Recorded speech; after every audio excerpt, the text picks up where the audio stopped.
Pemirsa, panas-panas kayak gini enaknya kita minum jus sama makan keripik.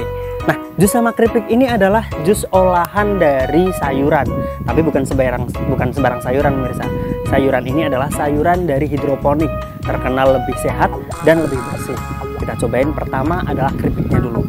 Nah, ini keripiknya, ini keripik bayam. Keripik bayam kan? Ini dari hidroponik nih. Enak, gurih. Nah, sekarang kita cobain jusnya. Ini jusnya dari hidroponik juga, jadi lebih sehat. Enak sekali. Nah, daripada kita cuma nyobain kan, kita juga pengen tahu, pengen lihat bagaimana proses pembuatan dari dua makanan sehat ini. Seperti apa keseruannya? Yuk ikuti saya untuk melihat proses produksi dua makanan.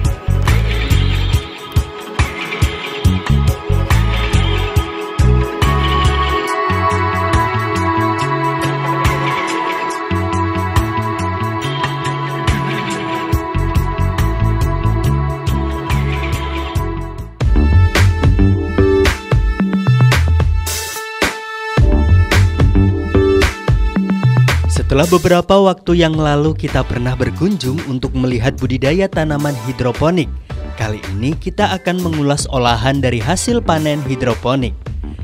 Hasil tanaman hidroponik ini adalah hasil panen dari anggota komunitas PHP atau pecinta hidroponik Pekalongan. Dan di tempat inilah hasil panen tersebut diolah menjadi beragam olahan makanan yang sehat dan tentunya enak untuk dinikmati.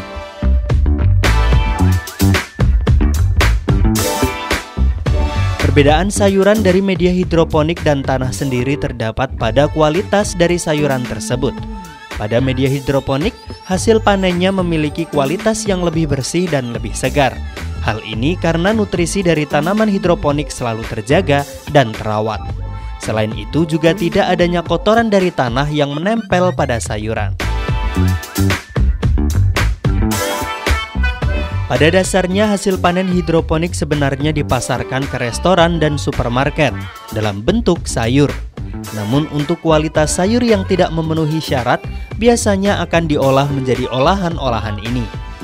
Sebenarnya ada banyak makanan yang diolah dari sayur hidroponik ini.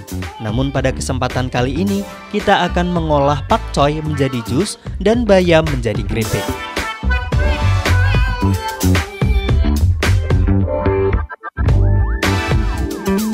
Dalam membuat jus pakcoy yang perlu disiapkan adalah nanas madu, air, gula, dan tentunya pakcoy dari hasil hidroponik. Proses pertama yang perlu dilakukan adalah memotong pakcoynya menjadi potongan-potongan kecil, serta memisahkan daun dari tangkainya. Alasan kenapa tangkai pakcoy ini tidak digunakan karena tangkainya ini bisa menimbulkan buih yang berlebih jika di blender nanti. Sedangkan yang hasil kita butuhkan hanya airnya saja.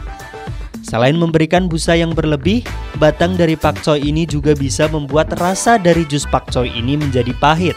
Karena dalam batang dari tanaman pakcoy ini memang mengandung sedikit rasa pahit. Nah, ini tadi kita sudah memisahkan antara daun sama batangnya, pemirsa. Nah, selanjutnya ini kita harus memotong lagi agar hasilnya lebih kecil-kecil ya, Mbak ya? Nah, ini tujuannya untuk apa, Mbak, kalau dipotong kecil-kecil itu? Biar lebih mudah ngancurinnya di blendernya. Oh, di blendernya biar lebih mudah, karena kalau terlalu lebar nanti bisa berpengaruh ke proses pemblenderan ya, Mbak ya?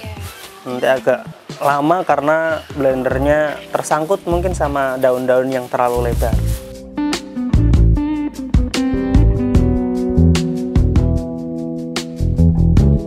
Setelah daun pakcoy ini selesai dipotong, selanjutnya daun pakcoy ini di blender dengan 750 ml air. Airnya sendiri pun bisa ditambah ataupun dikurangi sesuai selera.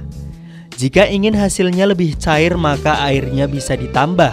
Namun jika ingin hasilnya lebih kental maka airnya bisa dikurangi. Blender daun pakcoy dengan kecepatan sedang agar hasil dari jus pakcoy ini benar-benar halus dan merata. Kemudian hasil blenderan daun pakcoy ini disaring agar ampas dari daun pakcoy ini terpisahkan. Bisa menggunakan saringan kelapa ataupun saringan teh.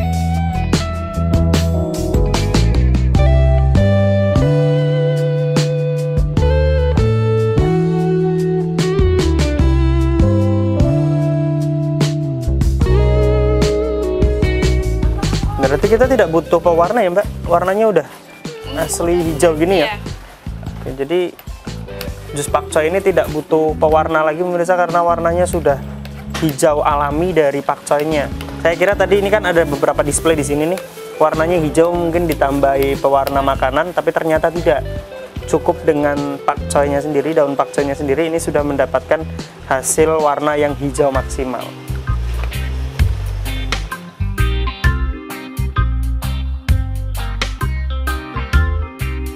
Setelah kita mendapatkan hasil yang sudah disaring seperti ini, proses selanjutnya kita akan menyiapkan nanas sebagai campuran dari pakcoynya. Ini kenapa pakai nanas, Mbak?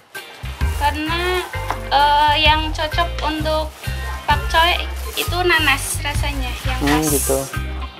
Ini kita masukkan dulu nanasnya ke dalam blender. Terus ditambah gula sekali ya. Tambah gula. Gulanya berapa banyak? Gulanya 5 sendok saja. 5 sendok saja, oke. Ini pakai gula pasir pemirsa, ini ditambahkan gula pasir sebanyak 5 sendok saja. Ini manisnya sudah didukung dengan manis gula. Selanjutnya kita blender nanas madu dengan air secukupnya.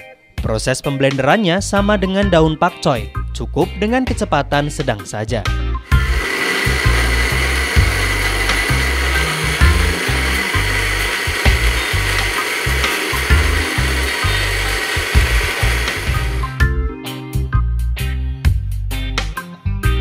Tuangkan hasil blenderan nanas ke dalam air saringan pakcoy yang sebelumnya. Jangan lupa disaring agar ampas dari buah nanas yang sudah di blender tidak ikut tercampur. Selanjutnya aduk rata dan tuangkan ke dalam botol yang sudah disiapkan.